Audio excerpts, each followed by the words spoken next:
Everybody, welcome back. So today we're going to take a look at a very good condition Walam 48 from Mokas Raifus. Now you guys will see I've already cut this open, and that was mainly to do some logging for my CNR FFL. I just decided to do that first rather than later.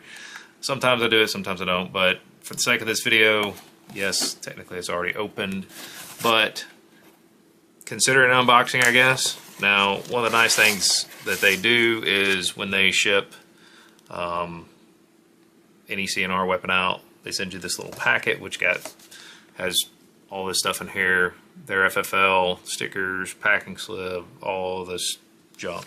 Well, not junk, but all the stuff that comes along with it. So I bought one of these in very good condition. Today we're going to take a look at it. We're going to see what we can expect. Now, spoiler alert, I've already opened this and I've already been disappointed a little bit. However, I'm just going to kind of explain it.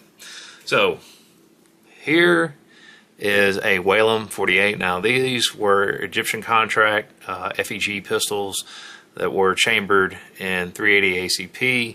Yes, this is unloaded. I am going to remove this off camera so that I can get the magazine out. Now, interestingly enough, the serial number range, well, let me back up. Let's just take a look at the general condition first. Now, the bluing is very nice on this. There's a little bit of slight wear here, a little bit of slight wear here. The only other oddity about this pistol is some scratches, strangely enough, that are on the front of the frame here. I have no idea why that's the case. But overall, the bluing is quite nice. It's very nice. Now, I want to explain a little bit about this because this is a very unique contract of pistols that was made by FEG in Hungary, delivered to the Egyptian government. Now, the odd part is this serial number range here. You'll see there's an E for Egypt, and the serial is 00090. Now, what's so strange about this is this serial number range is for a Type 1 is for a Variant 1 for that Egyptian contract, but there's no crest. There's no Egyptian crest here. So a Variant 2 has no crest, but the serial number range usually starts, I think, in the 4,000 range. Now, I know what you're thinking, hey, well, maybe your slide's mismatched. Nope, my slide is not mismatched. It's also Echo 00090. So I don't really know what's up with this one. Now, coincidentally, we'll just take a look at this real quick. For the purposes of this review, we're going to take this slide off and we're going to take a look at it. Now, something I noticed right off the bat, guys, is I'm missing an ejector. Now, it stinks because this is such a beautiful pistol. I mean, it's in such a great shape. The handguards are in great shape. I mean, the magazine, the base plate, the Bakelite base plate is in great shape. There's no chips going on whatsoever. The other downside is there's no extractor. It's missing the entire extractor assembly. So, and there's one more thing. There is a slight nick to the rear sight right here, but that does not affect the sight picture. There's just it's not a nick, it's really like a mashed point where something impacted it. But, you know, it actually still has the loaded chamber indicator, so those are the parts that it's missing. Now, I got in touch with Mokas right after getting this. This time of this filming has been a few days since then, so just giving you guys advance notification on this. So I got in touch with Michelle over at Mokas, and I told her, I said, hey, you know, I ordered one in very good condition, you know, for this price. I'll try to put the price up here. And it's missing parts. What can we do about it? And at first, you know, she went ahead and got me a shipping label, said, hey, ship it back. You know, we'll refund your money. So I had that option initially. And then I said, well, before I realized this deal with the serial number, I asked her, I said, well, can we swap it? She said, well, there's no more very good ones in stock. There's only good models, but we can refund you, however much the price difference is and send you out a good model. So I thought about it for a while. And then once again, I was doing my research and I learned about the serial number range of the variant 2. I was like, well, this is an oddball. I really hate to get rid of it. Plus, the bluing's in such nice shape. So then I asked her again, I said, hey, do you have any that are missing parts that you could sell for parts guns? She said, no, not of the Walam 48. She said, but we do have a Walam 48 with a PA63 slide that we can sell you for X price. So then, in the meantime, she had also sent me a couple pictures of some good condition ones. Picture up here.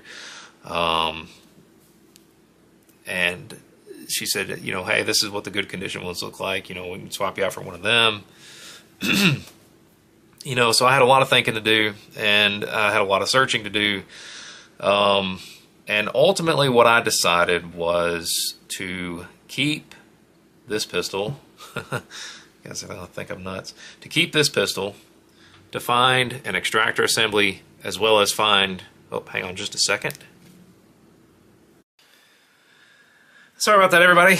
I had to take care of the mailman showing up. But anyway, so what did I ultimately decide? Well, I ultimately decided to basically find, try to find an extractor and try to find an ejector, because I wanted to make this thing back the way it was. Now, coincidentally, a lot of the PA63 parts, as long as you go with the same caliber, are interchangeable with these Walam 48s because they're both made by the same manufacturer. It's practically the same platform. I'll try to put maybe a couple side-by-side photos so you can kind of see what I'm talking about here.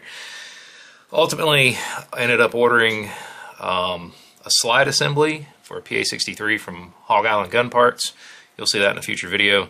And then I got an extractor assembly. Can't remember where I bought it. I might have bought it from eBay. I'm not sure. We'll see when that comes in. But when we do get it in, we'll do the repair on this one, get it back to its functioning state. So just as a spoiler alert, I did end up ordering a good condition one of these two.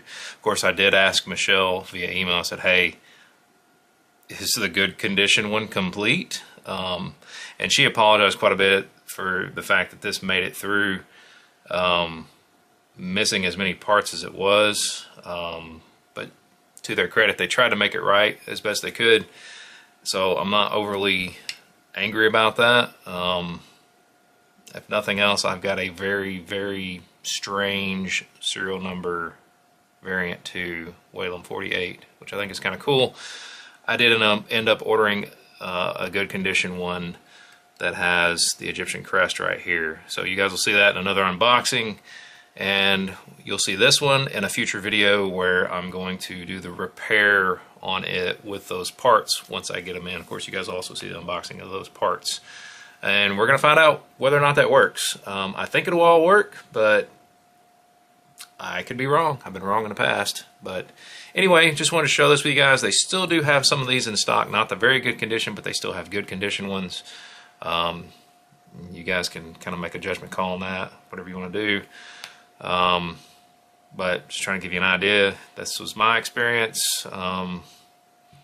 Unfortunately, I ended up with one of the ones that wasn't complete. And I think predominantly reviews have been pretty good on these with what people have been getting from Mokas. So anyway, take it for what it's worth. Just wanted to give you guys my experience. Wanted to share it with you. As always, thank you to my subscribers. Thank you guys for all your likes, your shares, your comments. It is always greatly appreciated. And until next time, you guys have a great day.